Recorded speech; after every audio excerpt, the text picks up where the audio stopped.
mês de setembro é o mês que eles colocaram como mês amarelo, né? Mês de prevenção quanto ao suicídio. E nessa manhã e à noite também eu vou trazer uma outra mensagem, mas eu quero falar sobre algumas causas do suicídio. E a gente sabe, querido, que a depressão é o mal do século, que atinge pessoas que são crentes, não crentes, atinge criança, atinge adolescente, atinge adulto, pessoa idosa. Foi feita uma pesquisa que quase 10% da população mundial é afetada pela depressão. O Brasil é o segundo país onde as pessoas vivem mais ansiosas e tristes, angustiadas. Então, quando a gente fala de depressão, a gente entende que atinge todos os níveis, de faixa etária, nível social, a pessoa tem muito dinheiro, não tem, religioso, não existe ali uma classe específica privada disso. A grande pergunta para as nossas vidas: como vencer a depressão?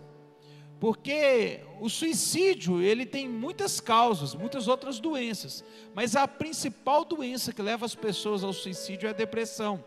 Pessoas que não conseguem ver uma saída para a vida.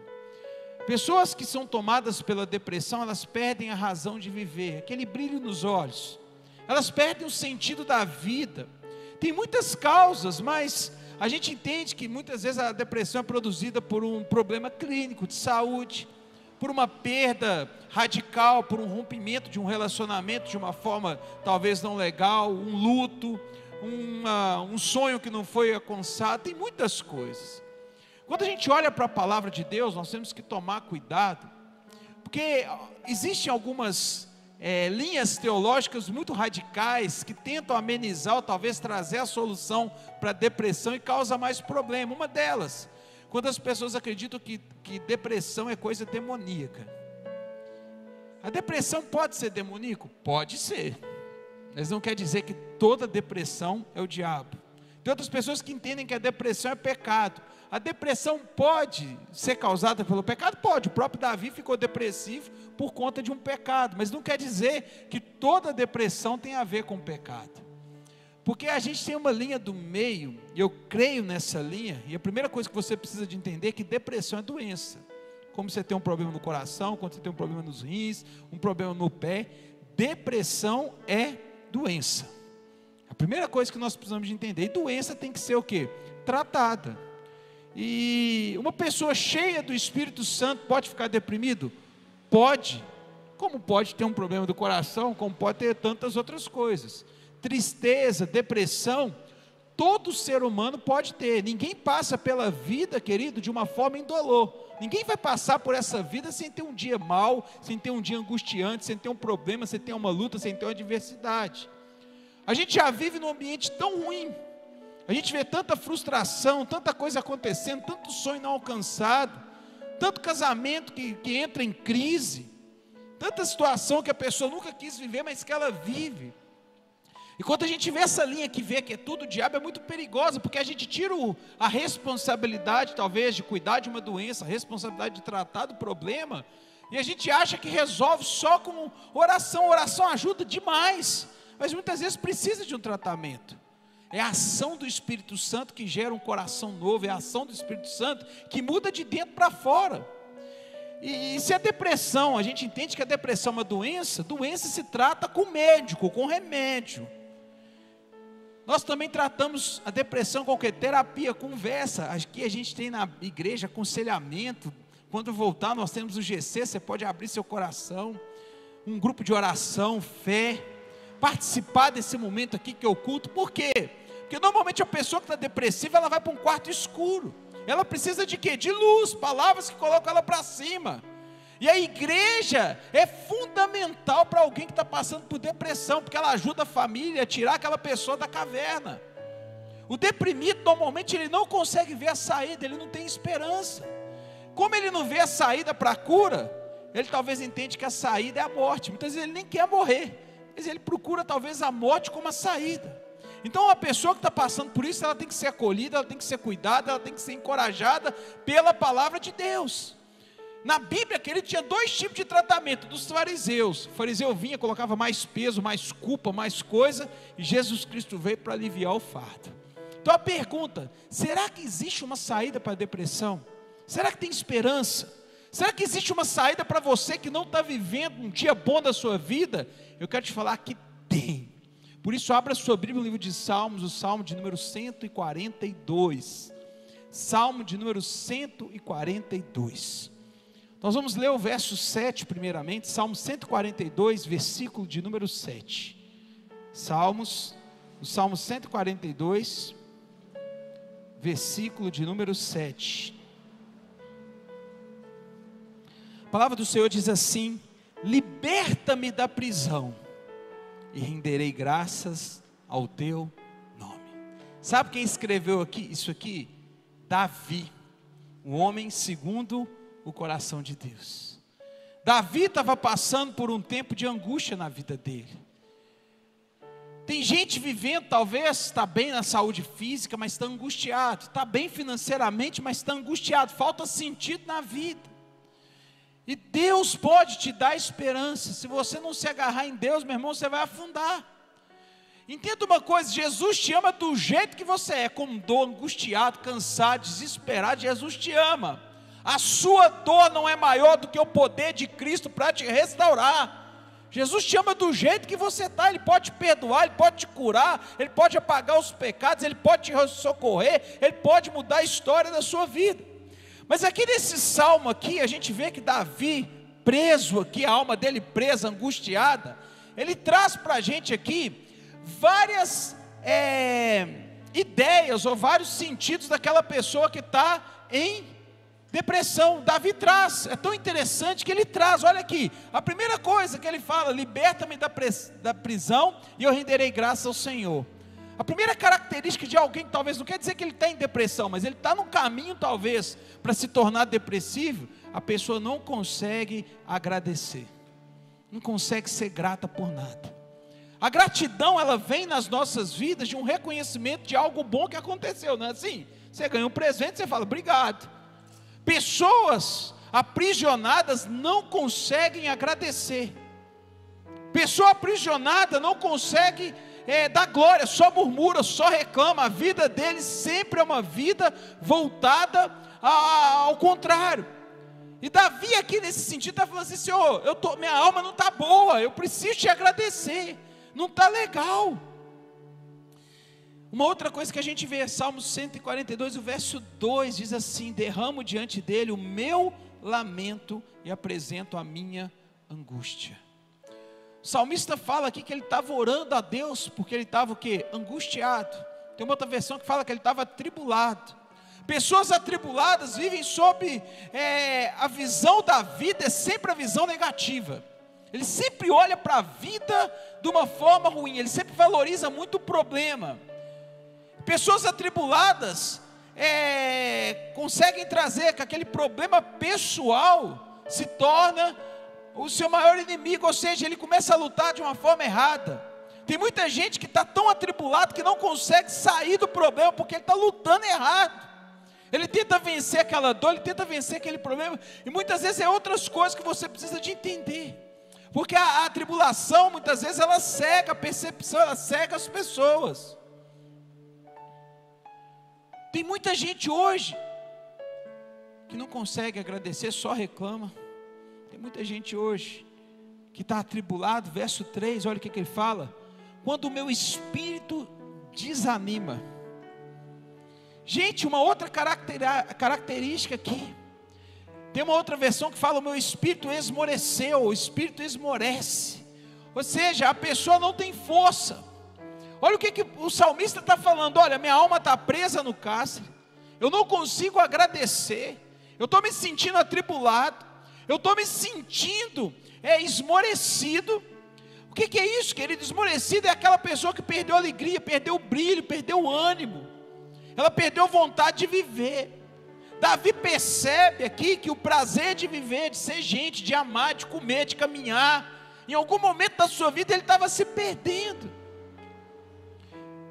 Versículo 4: olha para a minha direita e vê, ninguém se preocupa comigo, não tem abrigo seguro, ninguém se importa com a minha vida. Uma outra característica é a solidão.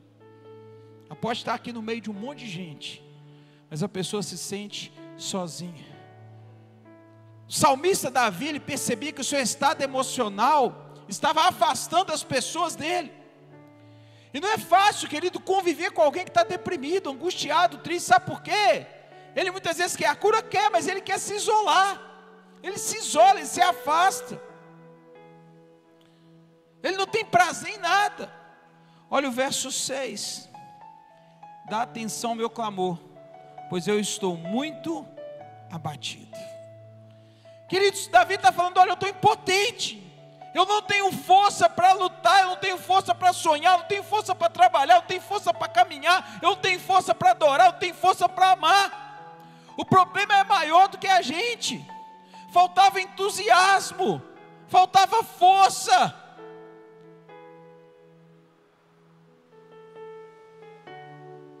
Davi estava passando por um momento terrível na vida dele.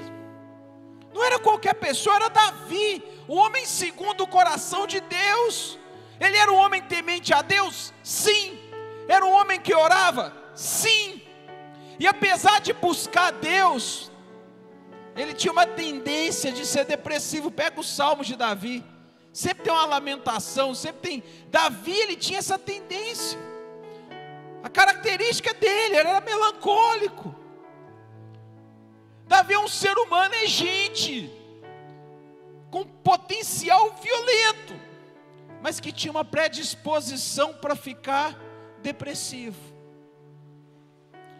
Grandes homens de Deus também passaram por enfermidades. Davi é um desses. Quero falar para você, querida, que você também pode estar passando por isso. Isso não muda a sua vida diante de Deus. Deus te ama do jeito que você é. Mas a gente veio aqui nessa manhã não para falar o que é depressão. Eu vim aqui para falar para você que tem cura para depressão. Tem cura, tem cura, tem cura, tem cura. É interessante que a gente conhece a história de Ana, né? Que Eucana, Ana não tinha filhos. Ela toda vez que ia lá no tabernáculo, ela chorava, murmurava. Toda vez que ela ia lá, era um tempo de humilhação, um tempo de tantas coisas para ela. Uma vez ela sumiu e fala: Senhor, vem me derramando minha alma perante o Senhor, porque eu sou uma mulher atribulada de espírito. Deixa eu te falar uma coisa. Para você ser curado, a primeira coisa que você precisa de entender, você precisa de falar. Que bênção você poder falar com Deus, levar suas dores em Deus, levar seus lamentos em Deus. Davi sabia das lutas que enfrentava, ele era realista com a sua história, e sabia também aonde que ele podia se socorrer. É Davi que fala: Deus é o meu refúgio e fortaleza, socorro bem presente nas tribulações. Sabe por quê, querido? Os homens de Deus têm um refúgio, um lugar onde se abrigar no meio da tribulação. O homem de Deus encontra em Deus sua fortaleza para se esconder durante a guerra, durante a seta, durante as ameaças do inimigo. Se você não tem Deus, para onde que você vai? Então a primeira coisa, aprenda a maravilha sobrenatural de falar para Deus. Esse é o primeiro passo. Deus, Ele quer te escutar. Segunda coisa, versículo 3, quando o meu espírito desanima, és tu quem conhece o caminho que devo seguir. Saiba de uma coisa, Deus conhece todos os caminhos que te levam à vitória. Deus conhece todas as estradas da vida que podem mudar a tua vida. Talvez você está falando: pastor, ninguém conhece os problemas que eu tenho vivido. Ninguém exceto Deus. Quem conhece a sua dor? Quem sabe o sofrimento interno que você está vivendo? Deus sabe. É tão interessante que eu preguei esses dias sobre o tanque de Betesda, aquele homem que estava lá julgado há tantos anos. E lá fala, querido, que quando Jesus Cristo chegou naquele lugar, lá no livro de João capítulo 5, quando Jesus chegou naquele lugar, vendo Jesus deitado e sabendo que estava ali há muito tempo, perguntou: você quer ser curado?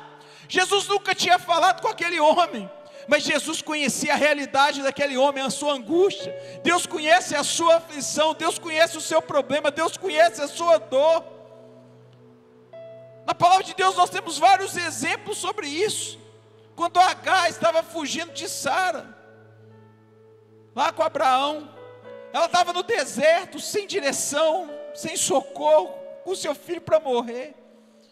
Deus lhe trouxe água. Agar se espantou com a presença de Deus. E ela fala: na verdade, tu és o Deus que vê tudo. Deus estava com ela naquele lugar mais solidário da vida dela. O lugar mais solitário, Deus estava com ela. Deixa eu te falar uma coisa, talvez você está sozinho, não tem ninguém com você, mas os olhos do Senhor estão sobre a tua vida. Os olhos do Senhor estão sobre você. Talvez as lágrimas que você tem derramado, escondido, ninguém está vendo. Deus está vendo cada lágrima que é derramada. Deus está vendo cada lágrima que desce sobre o teu rosto. E sabe de uma coisa? Você pode falar para Deus. Deus tem um caminho para a tua vida. E esse caminho de Deus, versículo 5 diz assim: clama a ti, Senhor, e tu és o meu refúgio. És tudo o que eu tenho na terra dos viventes. O Senhor é o teu refúgio. Davi é uma pessoa que sempre traz para a gente alguns ensinamentos. Lá em 1 Samuel, é uma história que aqui não dá tempo, mas é quando Davi inventa uma situação muito grande de calamidade. Ele saiu com os homens para a guerra, e os inimigos invadiram Ziclague, que era a cidade onde ele morava. E os inimigos levaram os bens, os esposos, os filhos. E quando eles voltam da guerra ali, a angústia foi tão grande, que quem estava do lado de Davi pôs a culpa em Davi. Falou: Davi, olha, a culpa é sua. Minha mulher morreu, meu filho foi levado, eles vão matar, a culpa é sua, Davi. Sabe o que a Bíblia fala?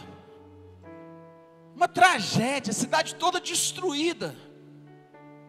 Sabe o que Davi fez? Davi se sentiu só. Ele foi buscar o Senhor. A Bíblia diz que depois que Davi buscou a presença de Deus, Deus trouxe alento à sua alma. Sabe o que a palavra de Deus fala? E Davi se reanimou no Senhor. Davi se fortaleceu novamente em Deus. Davi levantou, foi lá, venceu aquela guerra, recuperou tudo. Sabe por que isso aconteceu? Davi não se reanimou no homem, não se reanimou em outra coisa, mas ele buscou o refúgio da vida dele em Deus. Ele foi derramar sua alma perante Deus, ele buscou abrigo na oração, ele dirigiu a Deus, ele se prostrou diante de Deus, ele se fortaleceu no Senhor. Essa é a solução que você precisa. Nós precisamos de médicos, sim. Precisa de tratamento, sim. Mas quem pode trazer cura para a tua alma, quem pode trazer mudança de vida para você é Jesus Cristo. Ele é o teu refúgio, Ele é a tua fortaleza, é Ele que pode te tirar dessa caverna, Ele pode te tirar desse poço de solidão, é Ele que pode te tirar desse buraco que você está vivendo. Tem solução em Deus. A Bíblia fala que Jesus é o caminho, a verdade e a vida. Ele é o caminho, Ele é a direção. Tem muitas pessoas talvez que estão aqui, ou estão participando conosco, que todo mundo olha para elas e elas têm um sorriso muito grande no rosto, mas a gente sabe que o coração está triste, não tem sorriso no coração. Mas essa tristeza do seu coração que homem nenhum conhece, Deus conhece. Essa angústia que está dentro da tua vida, Deus sabe qual é essa angústia. Deus pode curar a tua vida, Deus pode curar a tua história, Deus pode mudar a tua história. Feche os teus olhos. A palavra de Deus fala, querido, e para que você possa mudar a tua caminhada de vida, você precisa de entender que tem resposta no Senhor. Para você poder louvar a Deus, agradecer a Deus, você precisa de cura na tua alma. Só que nós temos que entender que nós nunca vamos ser curados se a gente andar com a pessoa errada. E você precisa de colocar a sua vida nas mãos de Deus, porque é o único que pode te levar para o caminho correto. A Bíblia fala, querido, que existe uma solução, que é quando nós entregamos a nossa vida para Jesus Cristo.